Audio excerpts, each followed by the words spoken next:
All right, everyone, hello, and welcome to something new for you, not so much new for me. I already attempted to start a hockey series a few weeks ago. I was going to do it in NHL 06, EA Sports NHL 06, but either the game or my console, one of the two, not a big fan of each other. And after trying to record a couple episodes with NHL 06, it wasn't working. It kept freezing halfway through. I recorded a really good first episode for it, but I just could not get any gameplay recorded without my PS2 freezing and the game not working. So I had NHL 2K6 sitting on the shelf, and that's what we're going to try and do. So it's going to be a bit of a learning curve. I've played some of the EA Sports NHL games, but I've never played a 2K NHL game, so it will be a bit of a learning curve. As I've already tried to re-record or record this video a couple times and learning new things and thinking, let's just try it again, scrub it and try it again. So we're going to be picking the Columbus Blue Jackets. The Blue Jackets, I guess, would be technically going into their 5th season because they didn't play last year. And they've went through every season, and even before, in the late 90s when they were, first conceptualized, they've done it with the same GM, Doug Maclean, who was hired in 98 to take over the team, and, they have obviously not been good. I don't think that history, if you're a hockey fan, that history of the Blue Jackets, early Blue Jackets, is not a mystery to anybody. They've been very bad in their first few seasons as a team since joining in 2000. They have yet to crack the 30-win mark, so I thought it would make a little bit of sense that maybe coming out of the lockout, the Blue Jackets would decide to kind of clean house and just try something else here with a roster that might be heading in the right direction, but is still probably a few years off from really contending for anything. But this year, the season that this game takes place, would be the Blue Jackets' best season as a franchise.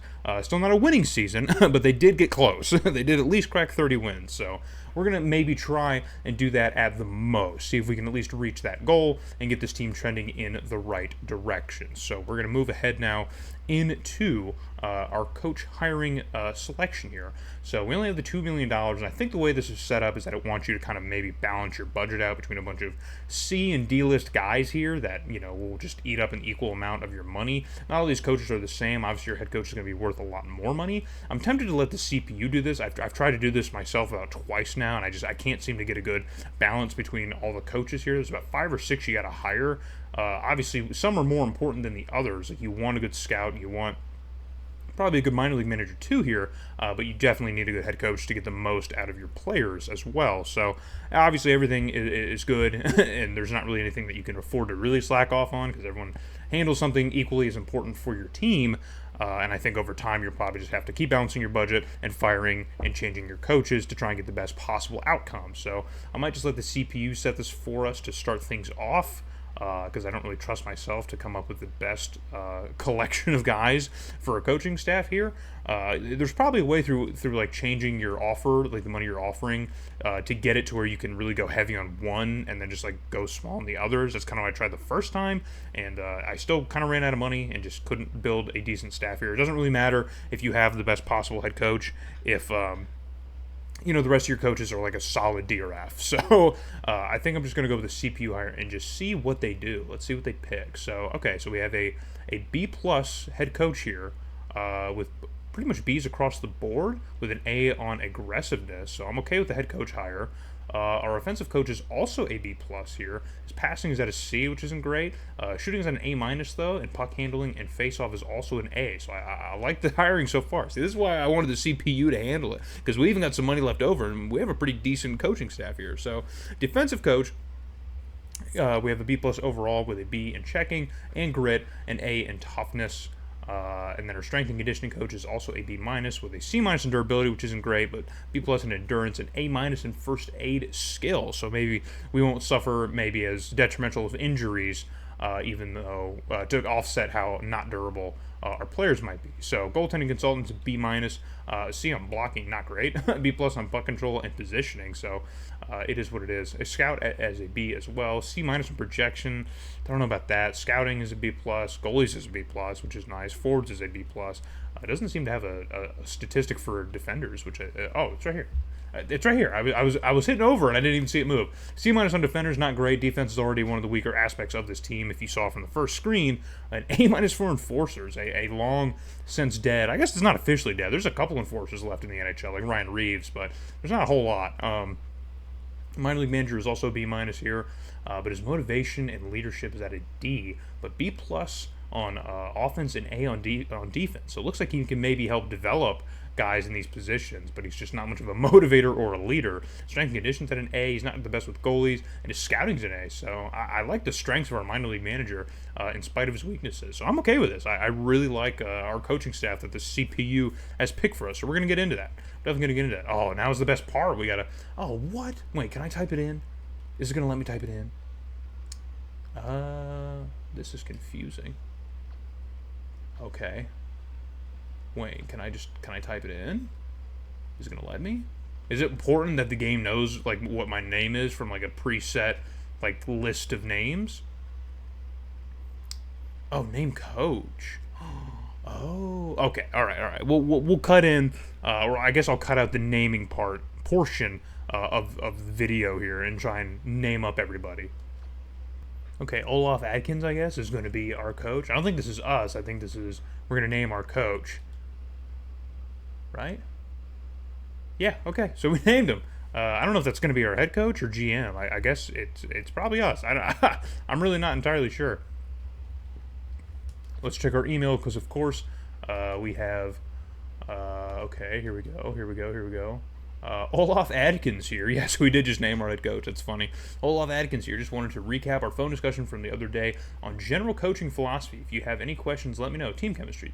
The staff tries to avoid labeling players, but we do encourage everyone to find a role within our system. I'd say we try to guide our guys into 4 role scorers, guys who excel offense, shooting and puck handling, hard-nosed, guys who excel in defense, checking, and general toughness, skaters, guys who specialize in areas of skating and speed, utility, these are the true role players, passing, winning face-offs, hustling, and maintaining their poise and leadership.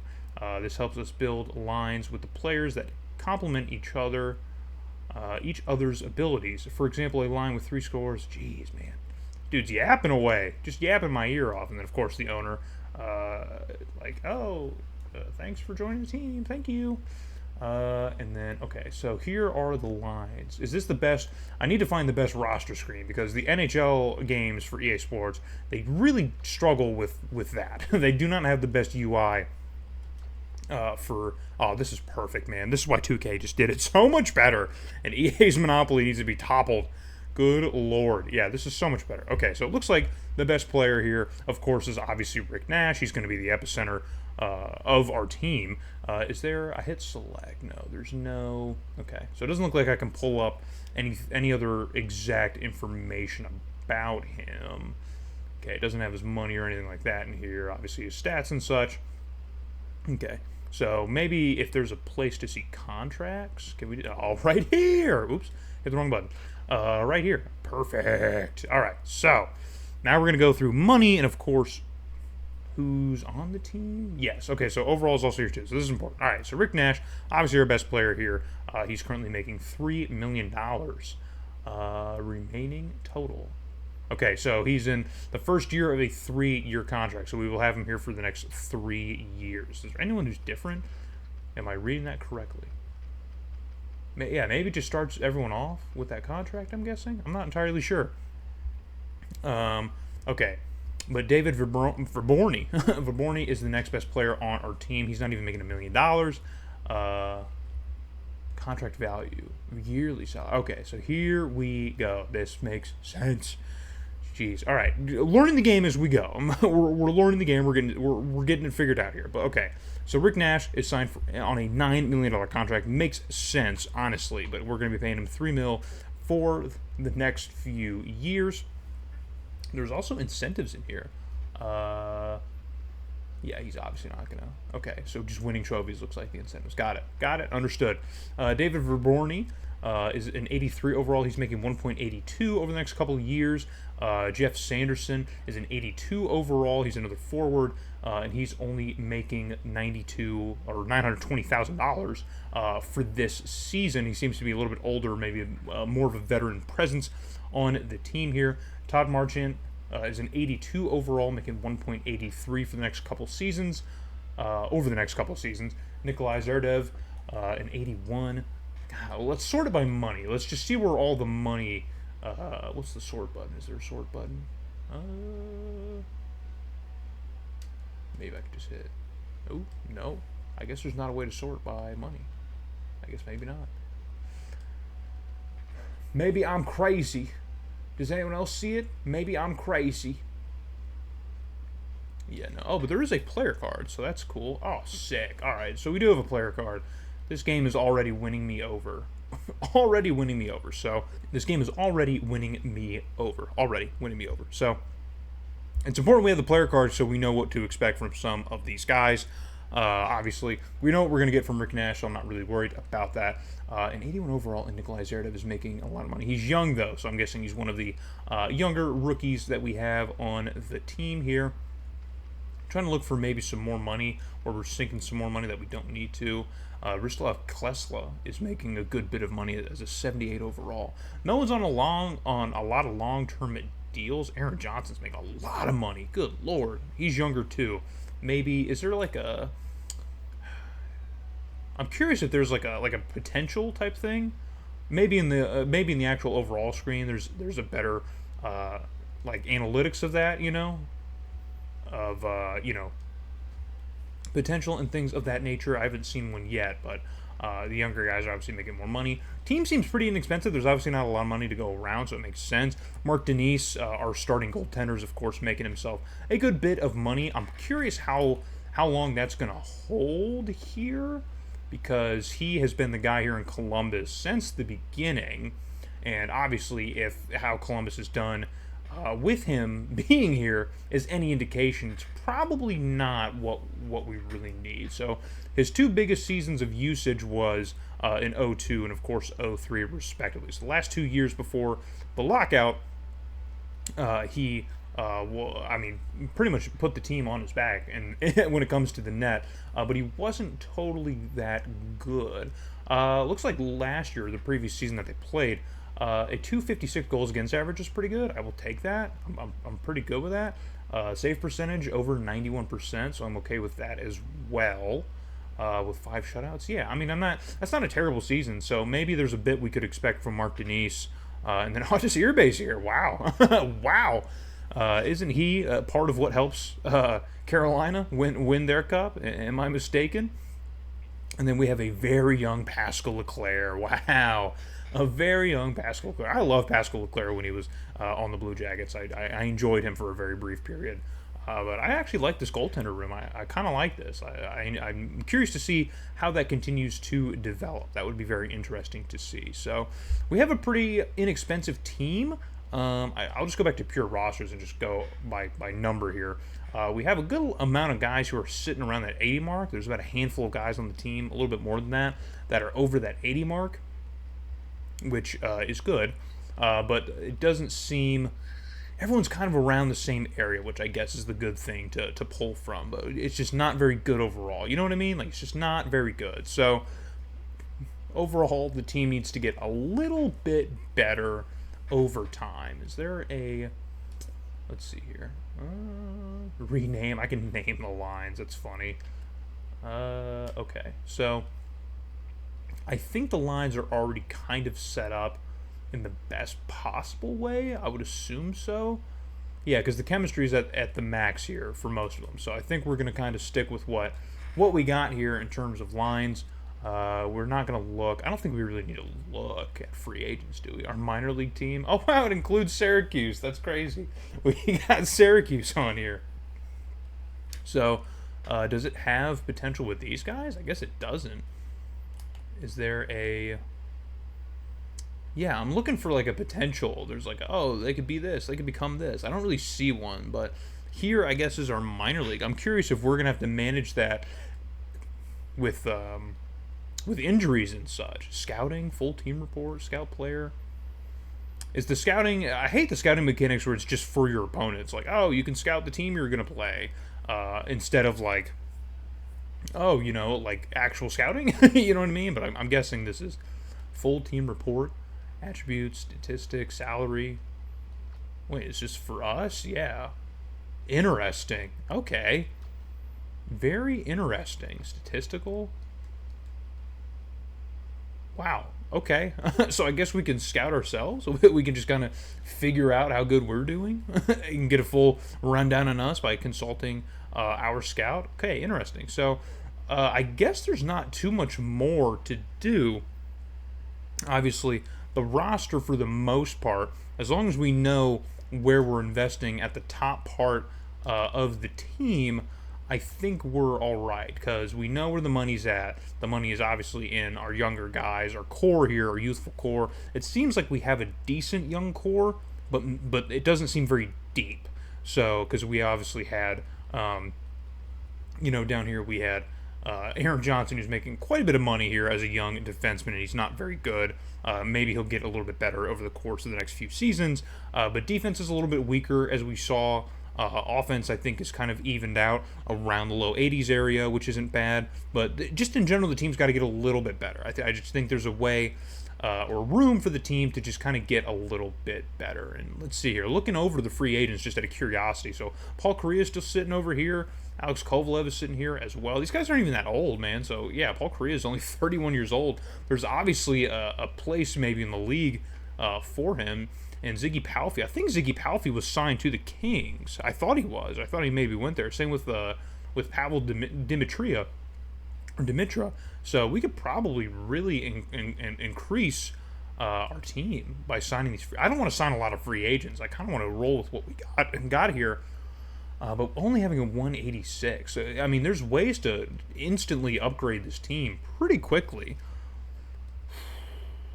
I shouldn't sign Paul Kariya. I really shouldn't go all the way in like that. Should I? No.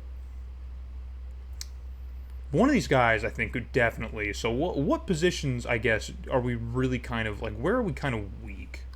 So, I guess left wing is probably our better side. Well, we could upgrade at right wing almost immediately. So, any one of those right wingers could be an immediate improvement to our team. So, I think it's actually kind of malpractice for me to not sign one of them.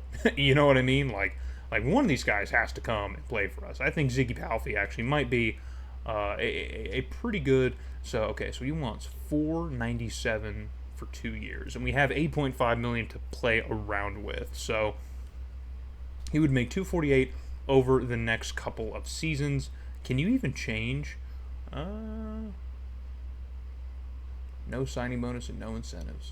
Yeah, we can add incentive. Wow, the contract screen is a lot more in depth. So this game's a lot more focused in on the GM aspects of it rather than the ownership aspects of it, which is kind of what I didn't like about the EA Sports NHL games. Is it was really focused on that owner aspect, and I really just kind of wanted to do the GM thing. So I think one of these free agents we should definitely sign because I think the boost on offense would be important. I wonder if there's anything in terms of defense. Okay, yeah. So Al McGinnis would be a huge improvement on our defense, and as a 42-year-old vet, maybe just sign for the year. You think? Maybe there's something better. Maybe if we go down a little bit. Let's go to defenseman here. Center, left winger, right winger, defenseman. Okay, so we maybe don't need the best, but Matthew Schneider. How much would you want to come and play in Columbus? 4.05. Yeah. See, we maybe don't need. Because I don't even know. Let's see here our best defenseman in general as it is. Whoopsie. All right. Okay. So our best defenseman is an 80 overall. So I think if we had at least one more, and our next best is a 23-year-old. So I think if we had at least one other. I don't want to go all in on free agents. I kind of just want to run the year and see what we have, but there's way too many high-value guys sitting in free agency right now to not at least bring one of them here. I think any one of these guys would make the team instantly better overnight, so it's kind of hard to justify not signing at least somebody. Teppo Numminen could be. Oh wow, he only wants $300,000, sir. Do you not understand how much you'd greatly improve this team? So I guess he's more of an offensive-minded defenseman because his defense is only 76. So maybe he wouldn't help the defensive aspect of our team. But overall, he might be a little bit better in terms of like generating offense, maybe. But it says he's a skating type, so he's just a better skater, I guess. I kind of want you. I kind of want you on the team. Average. What does tight mean? Okay. He's like kind of interested in coming to Columbus. He's just a little bit interested. Yeah, I'm really tempted to throw some money here at a couple of these free agents, just see if we can get maybe some compliments to our top guys. So get someone else maybe on the other side of our top defenseman, maybe at least have one solid defensive pairing at the top, and then get someone else on the other side of Rick Nash, so we at least have like two solid wingers that we can really expect to put pucks in the back of the net. So we're gonna try that. We're gonna see here. Maybe let's see if he takes this money. Okay, so Teppo Numminen has accepted our contract offer. Sick. So now we have, we officially got ourselves a new defenseman here. So let's go to edit lines first, and let's go to our defensive pairings. Okay, so now on our first defensive pairing here, we have an 83 and 80. So I think our defense has already gotten a little bit better because of that. And now I'm going to see if I can't sign us at least one other winger to sit on the other side of Rick Nash. Just get us a right winger to get on the other side. So we're going to look through. I don't want to give up a ton of money. We don't need to go for broke here. We really just need, let's get a right winger here. Let's go. All right. So we really don't need to go for broke. I just kind of want Teemu Solani. I can get a 35-year-old Teemu Solani. I might do that. How much does Teemu Solani want to? Oh, my goodness gracious. Oh, no. That's a lot of money to pay Teemu Solani. I don't know if I want to do that. Is Theoren Fleury a little bit cheaper? Yes, he's a lot cheaper. He only wants $900,000 a year, to be honest. So that might be what we're looking at here. Oh, Anson Carter. Did Anson Carter play for the Jackets? No, he didn't. I know he played for the Oilers, right? But I think we might go... Well, because if we get closer down to where we already have talent, it's not going to make a ton of sense. So we need to do better than like an 83, or actually, because if we can get one of those better guys sitting on our second line, that would give us a little bit of depth at offense. So I think we might go with Fleury. I think Fleury might be a pretty good addition to this team on the right wing if we can add him. He's only 37, so he wants 3 years. This will probably carry him through his retirement. Yeah. Is there a way to change? Cycle through positions, move cursor up and down. Yeah, I guess there's not a way. I guess this is the contract he wants. I guess you can't change that or negotiate that. Probably you can. I can't see it. So only 900,000. So we still have quite a bit of money to play around with if we wanted to sign like the top guys. But again, I'm not trying to do that and break this team off rip. So I'm just going to throw on some money to Theoren Fleury because I think he might provide some help for us. Actually, let me see your... Can I see your menu here? No, I cannot. I think it's back here. Okay. I want to see maybe what you would help with. Let's see here. Hands, hustle, offensive awareness. Pretty good. You're not bad. Okay, so I just need someone who's serviceable on offense here, who can just give us some depth on the wing, maybe on our second or third line. I think he's probably going to provide that. He's relatively inexpensive, so we're just going to go for it. We're going to go here. And he's accepted. Sick. So now we've added some more depth here on offense on the wings, so we're going to go through and we're going to adjust that. Let's adjust that real quick. Hold on.